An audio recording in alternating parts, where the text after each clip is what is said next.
the pride of Wales, Brett Johns, 15-0, owner of a calf slicer finish. Unbelievable. 30 seconds on Friday. He is still in Las Vegas, I do believe, and he is kind enough to join us via the magic of Skype. There he is, Brett Johns himself. Brett, how are you? How are you, Ariel? I've been waiting a long time to do this, my friend. A long time.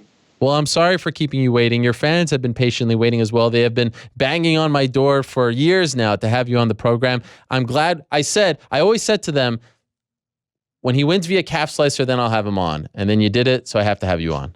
I did it as soon as you said that, I was doing it. So why are you still in Las Vegas, my friend? I spent a couple of days afterwards with my friends and family. We've spent a lot of money to come out here. I'm very thankful for them to come out here. And as you said, I've got a loyal fan base, and I just wanted to give something back. So we spent the last 2 or 3 days just going around Vegas, doing different things. And we watched the Golden Knights last night in the TV.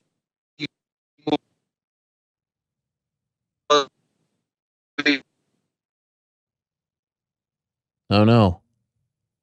The video quality is so perfect, but it just kind of froze on us there. Okay, we'll reconnect with Mr. Johns. Perfect video quality. Sometimes when you're dealing with this hotel Wi-Fi, it gets a little funky, but it looked great. Went to see the Golden Knights, who are killing it, by the way, in the National Hockey League. One of the best starts for an expansion team, if not the best start ever. I'd love to see one of those games. I wonder if the Vegas curse is affecting all the visiting teams. All these teams coming to Vegas for the first time and living it up. There he is. Brett, are you back? There we go. Okay. Yeah, I'm sorry. I don't know why, but the connection doesn't seem to be the best here. I don't know why. Okay, where are you? Are you at the hotel? I'm at the Monte Carlo, yeah. I've had a good connection all week, really, so I don't know why that happened. Okay, well, I'll pray to the podcast Wi-Fi gods that it keeps up. So you said that you went to a Golden Knights game. Was that your first NHL game that you've seen in person? It was really my first ice hockey game I've seen in person, and they won. I think they won 3-2, and they scored in the overtime, which is it was quite nail biting, to be honest, and I really enjoyed it. So I'll definitely, next time I'm fighting in Vegas, I'll definitely come and have another little watch, I think. Is this your first time in Las Vegas? It's not my first time in Las Vegas. It's my first time fighting in Las Vegas, but I've been out here 2 times before this. One was the UFC athlete retreat, and the second one was a holiday with my girlfriend and that. So okay, but from what I understand, fighting in Las Vegas was always sort of a dream for you, right? Another famous Welsh fighter, Joe Calzaghe, fought there. This was always something that you wanted to do, correct? Yeah, I wanted to follow the similar footsteps. You know, he did Vegas. He fought Bernard Hopkins. He also fought Roy Jones Jr. in MSG. That's obviously another one that's on my list.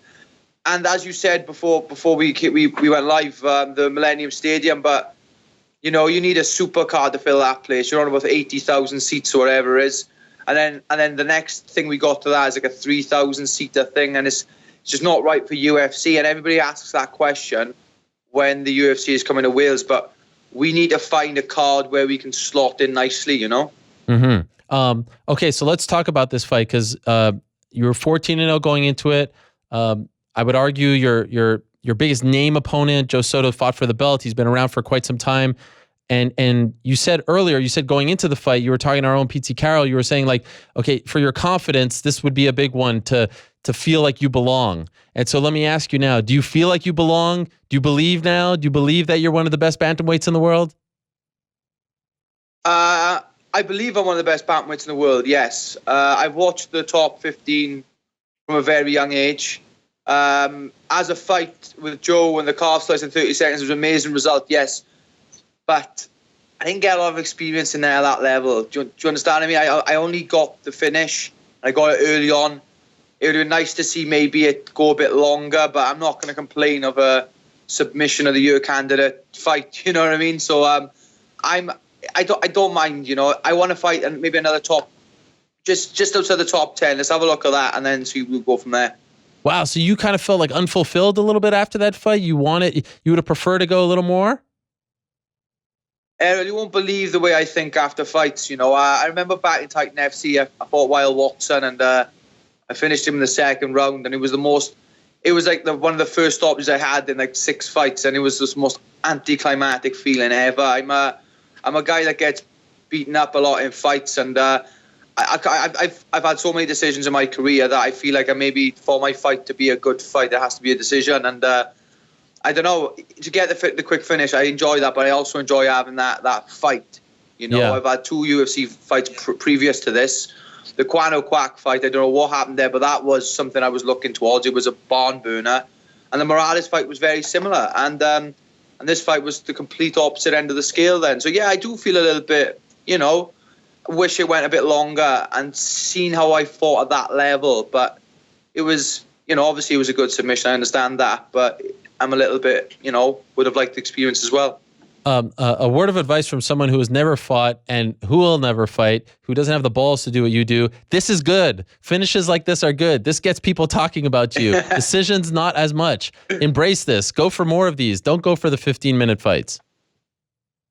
No, I totally understand, and I'm not complaining. At least I didn't have to hold an ice pack on my face this time, But like I said, I'm looking forward to seeing what they want to do next. I know that London's in March. That would be a nice one. We got Marlon Vera on the internet. We got Cody Stamann on the internet. We got everybody on the internet now. And I'm not a guy who really cares about who I have next. I really don't, From now on, these fights are going to be the hardest fights I'm ever going to have. So, I want to fight every single one of the top 15. So I really do. So whoever they're going to put next, I'll be happy to fight. Are you someone who has battled confidence issues throughout your life? Is this a common thing for you, or just when it comes to fighting? Just when it comes to fighting, really, I always have that chat with my coach, and my coach will always tell me, and he's one of the only people I will listen to when it comes to fighting advice, and that's, he says you're one of the best in the world, and when it comes out of his mouth, then I'll understand. But people say, "Oh, look, Brett, you're one of the best in the world." I take it for it is what it is. It's just a word of mouth. But when my coach says it, I truly believe it. And I had glimpses of it after the Soto win that I genuinely did feel like maybe, yes, I am one of the best in the world. And we'll see what they'll give. I'm going to be happy to fight anybody. I am. I might have like confidence issues when it comes to the kid, but I am got confidence issues fighting people. I will fight anybody they put in front of me. I got no issue in that. Calf slicer, is that something that you've worked on in the gym? Like, was that something you specifically worked on for Joe Soto? No, it wasn't. It was something that I've worked with my teammate Ashley Williams, who's an EBI veteran himself. He's grappled at an extremely high level. Soto's obviously fought at that level as well. And a lot of people are like, they seem to think just because I'm not doing EBI and Polaris and all these different grappling competitions that I can't grapple. Ariel, I grapple more than any other discipline. You know what I mean? And I've worked on that sub with Ashley a few times, but Williams is so flexible, and I've never pulled it off against him. And the single leg head outside, which is what Joe shot for in the end, I've been working a lot on that positioning. Never to roll for the calf slice. It was just to defend different sort of takedowns. So that worked very well. But the calf slicer, I felt like, it was something I have worked with. It wasn't something I specifically worked for Joe, but it worked, and I'll take that. So the fight was very short. It was just 30 seconds long. At what point can you pinpoint the moment where you knew that was available to you? You talked about the takedown, and then of course you get to the ground, and it seems like now it's a favorable position for you. But at what moment do you say to yourself, "Wow, this is available"? Because going back to the fight, I thought that. Looking back, I thought that he did take me down and he just rolled over me, which I thought I fell into it. But looking back at the video, he goes for the single leg. I wrap my arms around towards his backside area and I grab my own foot. So in my head, I must have had some sort of inkling that it was there. Looking back at the time, I just thought I'd fell into it, But realistically, I went around and grabbed my foot, pulled him over me, and then I was working for that sub when he shot for that takedown, Wow. Initially, when I watch it back carefully, and I'm a very I like doing crazy stuff when it comes to grappling. I love doing different sort of crazy submissions. And that's not one of the only things I've worked on. You know, I've worked on other things which I want to try out in fights. I don't want to say what, but there's different things I want to work on in fights. And I'm looking forward to that. For those that have never been caught with a calf slicer, who don't know what it feels like, what does it feel like? What leads to someone like a Joe Soto to tap from something like that? Could you explain? Is it possible? Yeah, so it's an horrific. I've been caught with it loads of times by my coaches and stuff. It's a horrific little submission, and it's a really painful one. And basically, it's like the best way I got to describe this was when you get a normal door that opens and shuts. And then when you're just about to shut the door, you put a plank of wood by the joint. Well, obviously, it's going to snap off the hinges. And that's the exact similar thing, but with the knee. And it's an horrific injury, it is. And I've been badly hurt by one of these before.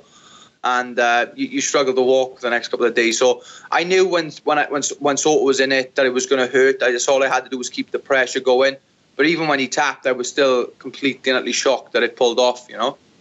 You told the media after the win that if you don't wake up with Mike Tyson's tiger, that it would be a disappointment. So how was Friday night for you and your friends and girlfriend in Las Vegas? Did you see any tigers? Put it this way, Ariel, there was no tiger in my bedroom. So we just had a quiet one, you know. What? But I don't believe it. Maybe next time. I'm still searching for that tiger. Don't worry about that. I'm still searching for it. I've just got to have a few more nights out in Vegas, I think. Maybe you didn't find the tiger, but knowing Welsh people like I do, I don't think it was much of a quiet one. Come on, no way. No. Well, when I saw the guys afterwards, I was quite sober. I'll put it this way, they were not. So so yeah, they enjoyed, but they had a basic head start on me. You know, I went to the Coyote Ugly Bar afterwards, had a few drinks. And by a few drinks, I had one drink and I was drunk already. So we just went home to bed after that then. All that weight cutting, right? I mean, your tolerance goes down. Oh, it hits you like a punch, Ariel. It hits you like a punch. How many times have you watched the fight, the 30-second fight? How many times at this point? Probably getting into triple figures now. Wow. And I do that. I do that for all my fights, though. I'll study and study and study and study and see what I did wrong. And if I'm honest, I did a lot of stuff wrong anyway in the fight, you know. So I'm going to correct them mistakes as soon as I get back home on Tuesday, and we'll go from there. What did you do wrong in 30 seconds? Just basically, you know, when I went for the, I think I hit Joe with like a 5-punch combo, stepped out the pocket, and then rushed back into the pocket, and that's how we shot. So that's something to work on. Just being a bit overconfident, maybe with the punches. You know, maybe I should have stepped back and. You know, there's always things to work on. Although it did lead to the actual submission win, there's still a lot to work on anyway. Why do they call you Pikey, by the way? Oh, that was a nickname given to me when I was in Swansea. I used to go to Swansea drinking when I was a youngster, and I used to wear these big, clumpy gypsy boots. And people always used to say, "Oh, look, you look like a Pikey," and then that stuck. Then, you know, I didn't choose it, unfortunately. You know, but it's been given to me, and it's stuck, unfortunately. Pardon my ignorance, but what is a pikey? A pikey is a traveller, Ariel. It's like a gypsy, you know. Because they back home, that's... Oh. We were just getting the goods there on what is a pikey. A gypsy. His nickname is Pikey, Brett Pikey Johns. And also I wanted to ask him why he always has a 36. Why 36 in his Twitter? I think also in his, 36 Johns in his Twitter. What does the 36 mean? We'll reconnect with him here. By the way, speaking of Friday, in a matter of moments, we're going to be joined by Roxanne Modafferi, who fought in the main event of that card on Friday night, the tough finale, fought for the women's flyweight title, the inaugural women's flyweight title fight in the UFC. But Brett Johns, making all kinds of headlines, gets a lot of media attention out of Wales. BBC has done some stuff on him. There's a couple other fighters fighting out of Wales these days, but I would certainly say that he is the most accomplished and the one who's making the most amount of noise in the bantamweight division. As you mentioned, Chito Vera has been talking about him. Cody Stamann, who I was expecting would be on this card this past weekend in Detroit at UFC 218 because he's from the Michigan area, but that was not to be. Former Titan FC champion, has fought for Titan, has fought for Cage Warriors, also was a champion in Cage Warriors as well. Who else has he fought for? There he is. Brett, you back? Oh, I am back, Ariel. Unfortunately, when you're a fighter in Wales, you don't earn a lot of money, which means that you don't get nice phones and stuff when they go off randomly. Okay. Well, you're back. Wait. So I'm on my girlfriend's phone at the minute, so it's all good now. We're 100% okay. Okay, way to adjust on the fly. I appreciate it. So you were saying that a pikey is a kind of gypsy, and they said that you look like the gypsy because of the boots that you were wearing? Yeah, I used to wear them out when I was in Swansea, which is like a big party scene back home. Wine Street, they call it. And yeah, it kind of stuck with me. I wasn't a big fan of the nickname. I didn't like it. I wanted to be called the Joker, that's what I wanted to be called, Brett the Joker Johns, but that didn't seem to stick as well as the Pikey. I like the Pikey. And by the way, why 36 in your Twitter? What's the 36 signify? It's a lucky number of mine, and especially being in Vegas, that number has won me a lot of money, but it's also lost me a lot of money as well. So it's always been a lucky number of mine. And my whole family use the number, and it's just that's where 36 Johns come from. Really? Well, why that number? Is there where did it come from? I think when people ask me what's your lucky number, I didn't really have a lucky number. And then my house was when I was about, I think it was 6 or 7. I moved into my house in Swansea, and it was the house number was 36. So when people used to ask me, what's your lucky number, I'd say, I don't know, my house number 36, and ever since then it has been a lucky number now. So I'm not a very superstitious person. There's a couple of things I do in fighting. Like when I walk into the cage, you probably notice that every time I walk into the cage, no matter if I'm first or second, I bounce off a cage panel. That's all I do. I don't have a pair of lucky pants. I don't have a pair of lucky undershorts. I just go in there, bounce off a panel to make sure that the cage is stuck together properly, and I'm fine. Okay, wow. Have you been doing that your whole career? I have been every single fight. That's the only thing I do. I'm not, like I said, and even if I didn't do it, say if I forgot it, I'm not a superstitious person. Hard work is going to win you fights, not lucky little tricks and, that lucky little superstitions, And I train very hard, Ariel. A lot of people do know that, especially some of the guys who watch the show and who know me very well know I train very hard. And, it's no different. I'm back home on Tuesday. I can guarantee you Tuesday night I'll be in the gym. It's an ever evolving sport that you need to be always on your toes and always training and doing different things and seeing what's working and seeing what's not working. And I'm going to keep doing it until, I'm not joking. I wouldn't be here right now talking to you if I didn't think I'd be winning that belt in 2018, and that's what I want to go for. 2018, you firmly believe 2018 is a possibility? Yeah, this time next year, I think. Yeah, obviously, depending on injuries and obviously availability. I'm hoping for maybe one in March, one in July. You know what I mean? But I want to fight them top contenders. I think it's just 3 or 4 fights away. I really do. And there's a couple of names up there I'd love to fight, and it's not even in a disrespectful way. It's because I know that them fights that I want, I'm gonna get, and if I beat them guys, it's gonna get me where I want to go, Ariel. And so you mentioned someone like Marlon Vera, Cody Stamann. Who's for you next March, London? What's the dream fight? Not in a disrespectful way. I know you're not the type to call people out, but what's the dream fight for you? I'm not sure if Vera's in the top 15. It's something that I'm looking towards. Maybe Vera, that'd be quite cool. But only because of we just got a little bit of beef together. That's all me and Marlon have got. What's the beef? What's the beef? It was after he'd fought Pickett in March in London, and I was meant to fight Ian Entwistle, who pulled out on the day of the fight.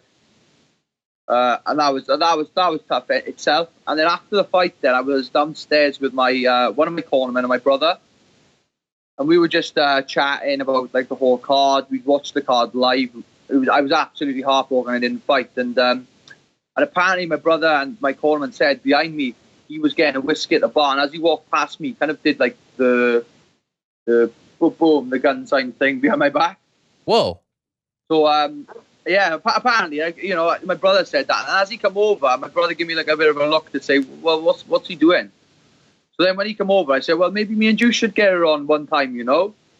Just asking about the fight, and then ever since then he put like a post on MMA Junkie saying that I just called him out randomly, but forgot to mention the part when he shot me in the back. That's the fight. Yeah, so, we got to do that. You got to do it. You do it for Brad Pickett in London. Yeah, I would do that fight. Yeah, but I got no problem with the guy. I really haven't. It's just he put up a tweet then saying like 15-1, bring me the Welshman or bring me the Welsh. He said, and I went, oh, shut up before I calf slice you. And he didn't find that funny apparently, but there we go. I love it. All right, that's the one. I'm just enjoying my time, Ariel. You know, I've worked very hard to get to this point, and I want stories to tell my grandkids, and I want my grandkids to tell them grandkids stories. I want statues in Pont de Lice where I'm from. You know, I just want this, and it's all going to come for hard work. And I know there's a long journey ahead, but I'm prepared. You know, I've had enough wars in my time to finish my career now, but I'm looking forward to seeing the next few years, definitely. Well, you are well on your way, my friend. You're doing great things. 15-0, calf slicer, just the second in UFC history. You're doing big things, and I'm sorry for taking so long to get you on the program, but happy that we finally got a chance to speak. Congratulations on the win, and safe travels home. I know it's a bit of a trek from Las Vegas to Wales. Safe travels, and hopefully you get that fight that you want in March. Yes, Ariel, thank you for your time, mate. I appreciate having me on the show, and thank you, and hopefully we'll speak again soon.